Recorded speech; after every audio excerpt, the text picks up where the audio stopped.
पिछले महीने जयपुर में एक ऐसी घटना घटी जिसने पूरे शहर को सकते में ला दिया।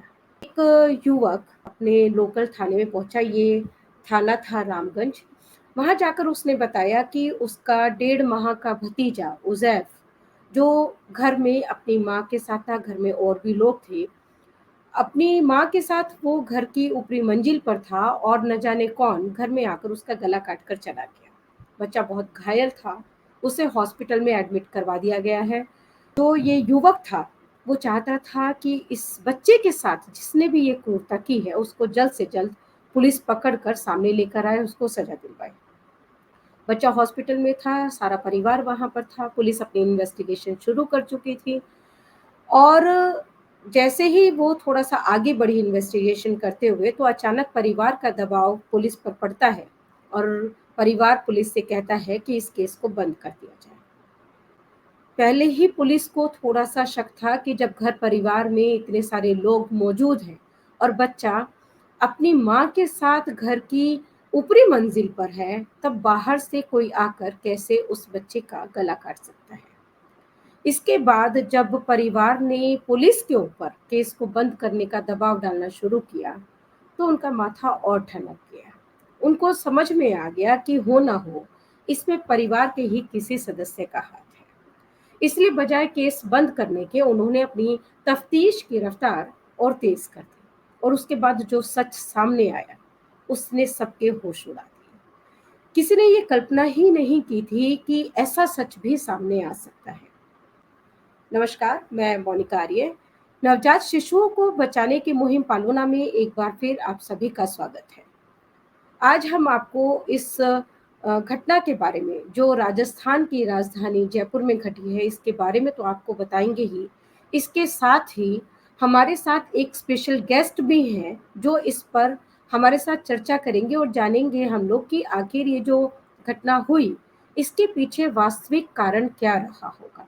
तो हम पहले डॉक्टर भूमिका सच्चर, जो साइकोलॉजिस्ट हैं, उनको बुलाते हैं। नमस्कार भूमिका नमस्ते। जी। नमस अ, नमस्ते मैम। जी। एक बार फिर स्वागत है आपका पालोना के इस मंच पर। तो मैं बहुत अभी बहुत बता शुक्रिया। रही थी कि जयपुर में एक घटना घटी है। मैंने आपको उसकी कुछ डिटेल्स शेयर की थी। उसका जो पूरा मामला है, वो ये है कि जो बच्चे की माँ है, अंजुम, हम्म। उनके हम्म। पहले भी 2 बच्चे हैं। 15 साल पहले उनकी शादी हुई थी। 2 बच्चे हैं ऑलरेडी उनके, 12 और 9 साल के बच्चे हैं। और अभी 1.5 महीने का एक उनका बेटा था उज़ैर। तो जो ये अंजुम है, इन्होंने जो पुलिस को बयान दिया वो ये था कि जब वो प्रेग्नेंट हुई तब से लेकर और बच्चे के जन्म के बाद तक, जब तक कि बच्चे का ये गला नहीं कट गया, तब तक वो बच्चे के रोने से बहुत परेशान थी। मतलब प्रेगनेंसी में भी वो काफ़ी परेशान थी। उनको मानसिक बहुत ज़्यादा परेशानी फ़ील हो रही थी, सो नहीं पा रही थी वो। और उसके बाद बच्चा जो है, वो रात-दिन रोता रहता था, चिल्लाता रहता था।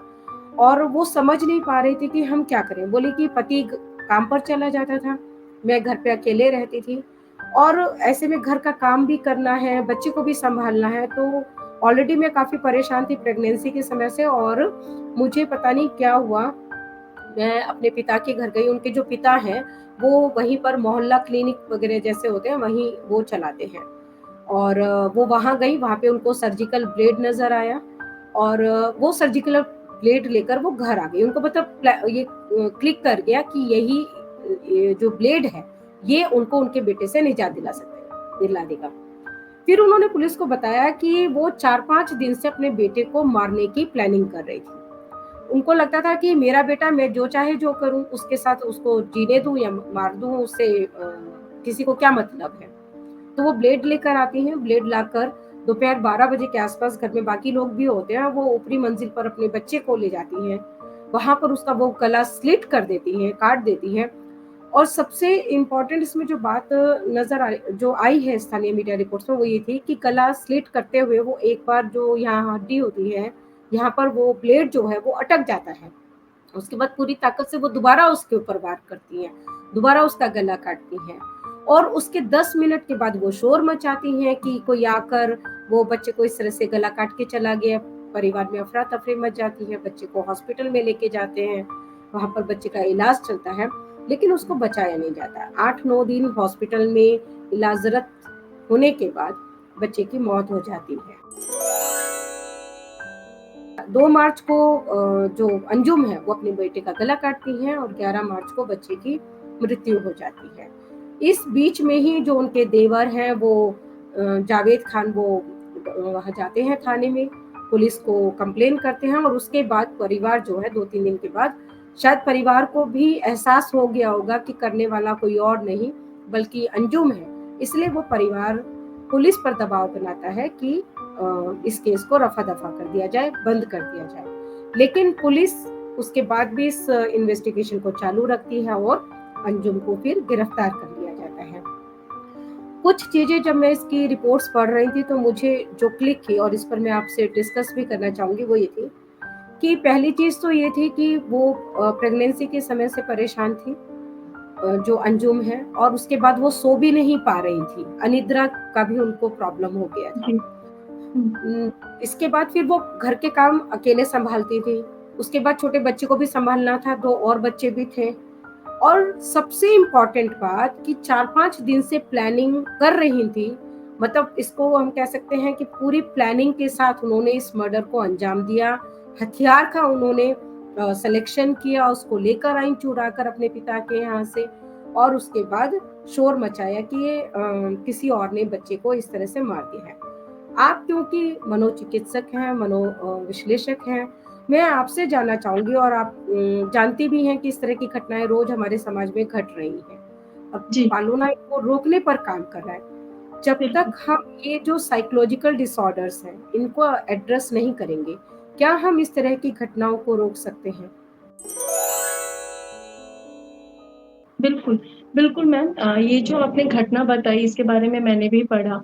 तो बहुत ही मतलब अगर इस घटना के बारे में हम बात करते तो रूह काँप जाती है, बहुत बहुत खराब लगता है और ये जो पूरे साइन्स हैं, पूरे जो लक्षण हैं, जो आपने जिस तरह से इस घटना का विवरण किया, एक माँ की जो हालत है, वो बिल्कुल एक मानसिक डिसऑर्डर की तरफ हमें संकेत कर रहे हैं, जिसको हम लोग पोस्टपार्टम डिप्रेशन कहते हैं। जी, डिलीवरी के बाद महिलाओं में होने वाला जो एक मानसिक रोग रहता है, जो बहुत ज़्यादा इसके बारे में जानकारी है नहीं हमारे आस-पास। लोगों को जी, लगता है ये आम तौर पे महिलाओं को जो थोड़े दिन अजीब-सा लगेगा, थोड़ा नींद नहीं आएगा, गुस्सा आएगा, जी, चिड़चिड़ापन लगेगा और ये अपने आप खत्म हो जाएगा। पर धीरे-धीरे पोस्टपार्टम डिप्रेशन जो है, उसमें कभी-कभार साइकोसिस के लक्षण भी हो जाते हैं, जिसमें जो जी, आप ने एक बात कही कि मदर 3-4 दिन से प्लानिंग कर रही थी, तो पता नहीं उसके तह में हम लोग गए हैं कि नहीं? उस मदर का एक साइकोमेट्री मतलब एक पूर्ण रूप से साइकोलॉजिकल जाँच हुआ है कि नहीं कि उसको सिर्फ़ डिप्रेशन था कि डिप्रेशन के साथ उसको साइकोटिक लक्षण भी आ रहे थे जिसको हम लोग बोलते हैं हैलुसिनेशन होना। हैलुसिनेशन जी, मतलब माँ को जो भी इस समस्या से पीड़ित है उनको एक कानों में आवाज़ें भी आने लगती हैं कि किसी तरह का कि बच्चे को मार देना चाहिए, अगर तुम बच्चे को मार दोगी तो तुम्हें इस निज़ात से मतलब इस मुसीबत से छुटकारा मिल जाएगा, तुमको जो टेंशन हो रहा है उससे छुटकारा मिल जाएगा, तो इसको हम लोग साइकोसिस कहते हैं, डेल्यूज़न और हैलुसिनेशन डेवलप होना। पोस्टपार्टम जी, साइकोसिस जो सबसे सीवियर रहता है, जिसमें जी, मदर को अपने बच्चे को लेके मारने के या खुद को मारने के आवाज़ें आने लगती हैं, ख़्याल आने लगते हैं बहुत सीवियर रूप से, आवाज़ें कान में जी, आने लगती हैं, हैलुसिनेशन, डेल्यूज़न्स डेवलप होने लगते हैं। तो ये उस तरफ भी एक संकेत कर रहा है। पोस्टपार्टम से तो वो महिला बिल्कुल ग्रसित थी। उसमें जो क्योंकि डिलीवरी के 2 वीक के बाद अगर किसी भी महिला को चिड़चिड़ापन है, नींद नहीं आ रहा है, बहुत ज़्यादा मूड स्विंग्स हो रहे हैं, गुस्सा आ रहा है अपने प्रति या बच्चे के प्रति, फैमिली से, घर वालों से उनका एकदम एक दूरी बन गया है और अपने किसी काम में वो मदद मतलब किसी काम में उनको अच्छा नहीं लग रहा है, बच्चे के प्रति गुस्सा आ रहा है, खुद को या बच्चे को मारने के ख़्याल आ रहे हैं। तो ये 2 हफ़्ते के बाद भी अगर ये चल रहा है, लगातार चल रहा है तो इसको एक मामूली समस्या नहीं समझना है कि ये ऑटोमैटिक खुद से ये चीज़ दूर हो जाएगी। बल्कि ये संकेत कर रहा है कि ये एक बड़ी समस्या जो अभी हमें रिपोर्ट हुई, एक बड़ी समस्या बन सकती है। इससे वो महिला खुद का या अपने नवजात शिशु का बिल्कुल नुकसान पहुँचा सकती है। वो तो एक रोग से ग्रसित है, पर फैमिली वालों ने ध्यान नहीं दिया और महिलाएँ यूजुअली जो इस चीज़ से पीड़ित होते हैं, वो नहीं बता पाते, नहीं शेयर कर पाते हैं। क्योंकि एक समाज का बर्डन कि तुम एक पर माँ हो, तुमको करना है ना? तुम एक माँ जी, कैसे ये सोच सकती है, एक माँ कैसे ये प्रेशर फ़ील कर सकती है बच्चे को पालना। ये एक हर एक महिला के जीवन में ये पड़ाव आता है, तो तुम कमज़ोर हो जो तुम नहीं कर पा रही हो। तो इस तरह के एम्बैरेसमेंट, गिल्ट, शेम ये चीज़ से महिला ये खुल के बता ही नहीं पाती है कि उसके दिमाग में किस तरह के विचार आ रहे हैं और वो किस तरीकों की समस्याओं से पीड़ित हो रही है। क्या हो रहा है? दिन भर वो कैसी स्ट्रगल कर रही है। और जी, सबसे जी। ज़्यादा जो सबसे अभाव की हस्बैंड, पार्टनर या फैमिली सपोर्ट का अभाव, जिसमें वो कहते हैं कि नहीं, कुछ नहीं है, ठीक हो जाएगा, तुम मत सोचो ज़्यादा। है ना? जी, तुम ज़्यादा सोच रही हो, तुम नॉर्मल रूटीन में काम करो, बात नहीं करेंगे, अकेला छोड़ देंगे तो बिल्कुल ये सीवियरिटी की तरफ जाता है। एक अधिक रोग की मतलब अधिक इसमें लक्षण आने के चांसेस रहते हैं। जी। देखिए, पहले हमारे यहाँ होता था कि बच्चा जब होता था तो वो एक पूरे परिवार के लिए रिस्पॉन्सिबिलिटी हाँ। होती थी। हुँ, घर में बड़े-बूढ़े हैं या मान लीजिए सास हैं, माँ है, बड़ी बहन है, जेठानी है, ननद है जी। या हमारे यहाँ मैं हरियाणा से बिलॉन्ग करती हूँ, तो हमारे यहाँ तो स्पेशली कहा जाता है कि जापे में किसको बुलाया जा रहा है, मतलब पता है कि माँ को भी उतनी ही केयर की ज़रूरत है, ज़रूर, जितना कि एक छोटे से बच्चे को ज़रूरत है। तो उसके लिए बिल्कुल। जब डिलीवरी का समय आता है तो उससे कुछ पहले ही कोई ना कोई जो महिला रिलेटिव होती हैं, वो आ जाती हैं उनके पास उनके सपोर्ट के लिए। इवन हुँ, नहलाना-धुलाने का काम भी जैसे बच्चे को किया जाता है, वैसे ही जो प्रसूता होती हैं, उनके लिए भी हाँ। किया जाता है। लेकिन मैं ये देख रही हूँ कि आजकल ये ट्रेंड जो है ये बदलता जा रहा है। मान लीजिए घर में बहुत सारे लोग भी हैं, तभी वो जो बच्चा है उसकी ज़िम्मेदारी केवल माँ के ऊपर छोड़ दी गई है, जो अभी खुद से हुँ, रिकवर नहीं हो पाई है डिलीवरी के बाद और ज़्यादातर आजकल ऑपरेशंस वगैरह हो जाते हैं। उसमें एक खुद का ख़्याल रखना और एक और बच्चे का भी ख़्याल रखना। क्या ये सब जो फैक्टर्स हैं कि परिवार समझ नहीं रहा है कि वो ओवरबर्डन्ड हो रही है, हस्बैंड नहीं समझ रहे हैं, ये भी कहीं न कहीं मैटर कर रहे हैं इन सब चीज़ों को इन प्रॉब्लम्स को बढ़ाने में? हाँ, बिल्कुल, बिल्कुल मैम। सबसे पहले तो जो न्यूक्लियर फैमिलीज़ हो रही हैं, ठीक है? जी, कि हाँ, डिलीवरी के बाद महिला को क्या चाहिए? महिला अपनी ज़रूरतों को भी नहीं समझ पा रही है और परिवार भी इन ज़रूरतों का ध्यान नहीं रख रहा है। कुछ जी, टाइम के लिए आपको सपोर्ट मिल रहा है और जो न्यूक्लियर फैमिली, ठीक है, हस्बैंड-वाइफ एक साथ रह रहे हैं और उनको लग रहा है ये टाइम निकल जाएगा, पर हस्बैंड कहीं न कहीं जॉब में बिज़ी हो जाएँगे, महिला अकेली रह जाएगी। फिर जी। एक और वैसे भी उस महिला में एक सेंस ऑफ इनसिक्योरिटी डेवलप हो ही रही है कि मेरे बच्चे का ख़्याल कौन रखेगा? तो परिवार से बेटर उसका कोई ख़्याल रख नहीं सकता है। परिवार भी ओके, इस ज़रूरत को नहीं समझ रहा है, नहीं बढ़ावा दे रहा है कि नहीं हम हैं साथ में, जी, जी। पूरा ध्यान रखना, एक साथ बैठना, उस प्रसूता को जो-जो एक न्यूट्रिशन फूड के साथ-साथ एक सपोर्ट, है ना? एक सहयोग, एक सिक्योरिटी की जो ज़रूरत है वो परिवार वाले आजकल नहीं समझते हैं, नहीं दे पाते हैं। कि ये जी, होता है, ये चल जाएगा, तुम कर सकती हो, तुम अकेले करो। हम है ना? वो नहीं है। पहले एक तरह का पूरा एक परिवार एक ऐज़ ए होल ज़िम्मेदारी लेता था, परिवार होता जो था, पहले लेता आस-पड़ोस था। होता था, वो लोग आस-पड़ोस सँभालते थे। होता था, जी, पूरा, पूरा एक तरह से पूरी एक 2-3 महीने एक ज़िम्मेदारी की तरह एक चीज़ को समझा जाता था कि मिल-बाँट के इस चीज़ को करेंगे।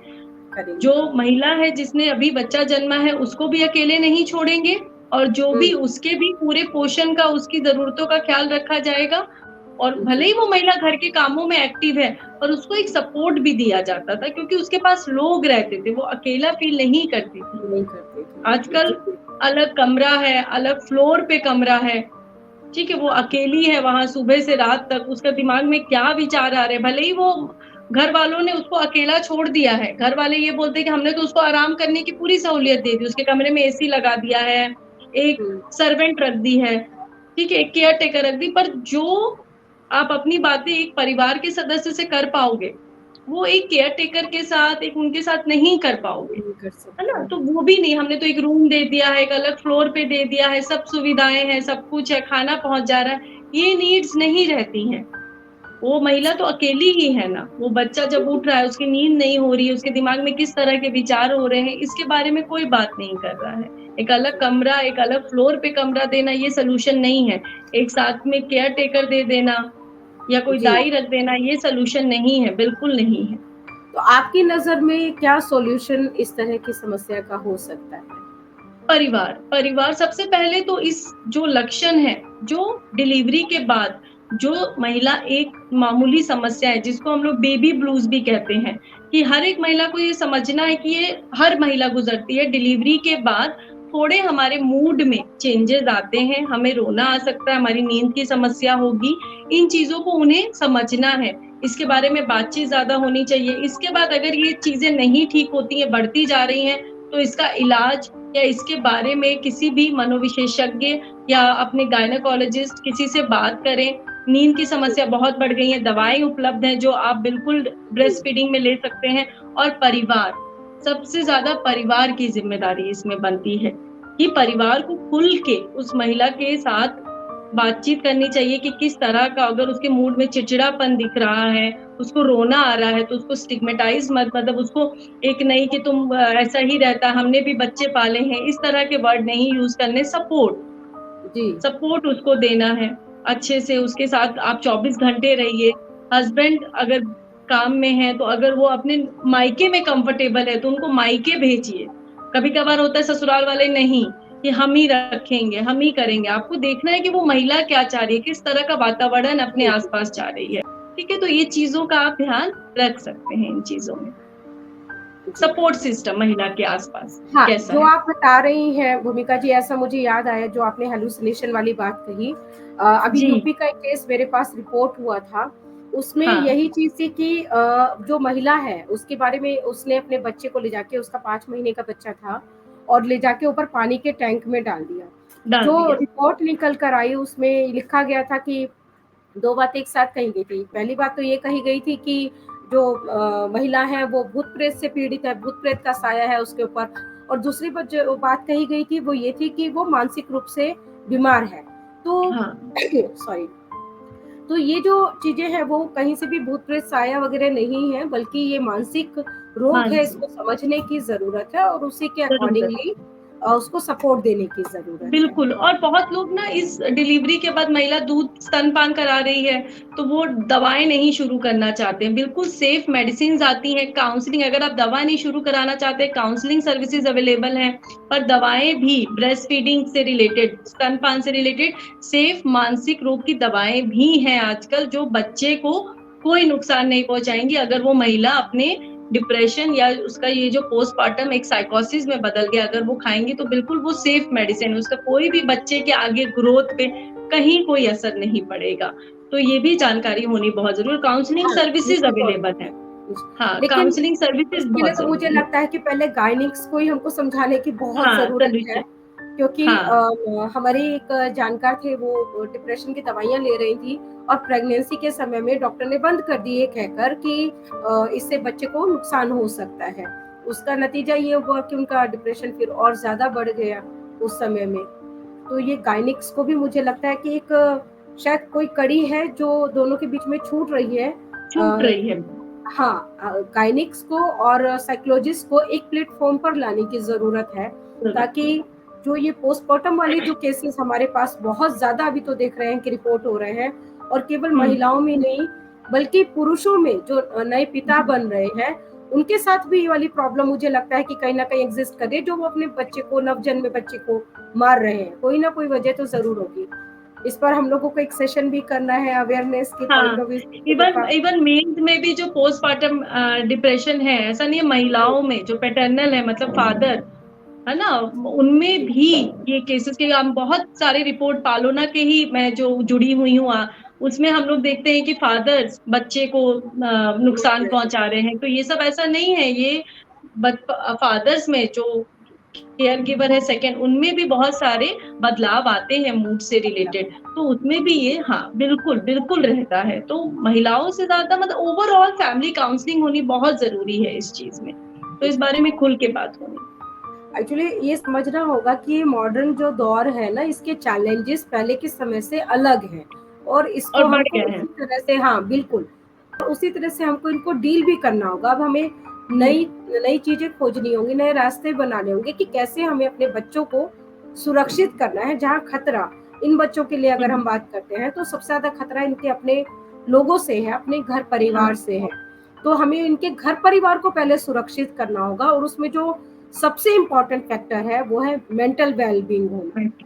मेंटल वेल-बीइंग हो पूरे, ना सिर्फ माता-पिता की बल्कि पूरे परिवार की। ये बहुत ज़्यादा हुँ। ज़रूरी है, जो मुझे इतने दिनों में समझ में आया है इस पर काम बिल्कुल, करके। बिल्कुल। और एक और चीज़ कि ऐसा नहीं कि डिलीवरी के बाद महिलाओं को ये चीज़ हो सकती है, ड्यूरिंग प्रेगनेंसी भी जब महिला एक गर्भावस्था में है वो महिला, तो उसमें भी उनको ये बदलाव महसूस हो सकते हैं कि उनको बच्चे को लेकर ज़्यादा नेगेटिव विचार आना, सोचना, टेंशन, तो उस टाइम भी वो इन चीज़ों को एड्रेस करें, मतलब इन चीज़ों के लिए मदद लें, परिवार से बात करें, घर से बात करें, जो भी उनको लगता है, जो भी विशेषज्ञ हैं उनसे बात करें, पर इसको इग्नोर मत करिए, बिल्कुल इग्नोर नहीं इग्नोर मत करना। करिए। जी, जी। और झाड़-फूँक जो हमारे कल्चर में माँ-बाप ले जाते हैं झाड़-फूँक के लिए, है ना? जोशी, तो वो चीज़ ठीक है, वो एक अपना एक चीज़ है जो आप समझते हैं, पर वो चीज़ इसका सॉल्यूशन नहीं। पीस ऑफ माइंड के लिए चलिए आपने कर लिया, लेकिन उस पर डिपेंडेंसी नहीं होनी चाहिए। नहीं, वो सॉल्यूशन नहीं है कि उसको कोई साया है या कुछ ऐसा आ गया है, ये हुँ, बिल्कुल नहीं है, ये मानसिक रोगों के लक्षण हैं जो समझने ज़रूरी हैं कि उसको अगर कानों में आवाज़ आ रही है या बहुत उसको सुसाइडल थॉट्स आ रहे हैं, तो ये डिप्रेशन और साइकोसिस इनमें आपको समझना बहुत ज़रूरी है। जी, जी, जी। बहुत-बहुत धन्यवाद भूमिका जी, ये सारी जानकारी थैंक यू शेयर सो करने के लिए। मच फिर मैम। हम लोग थैंक मिलते हैं।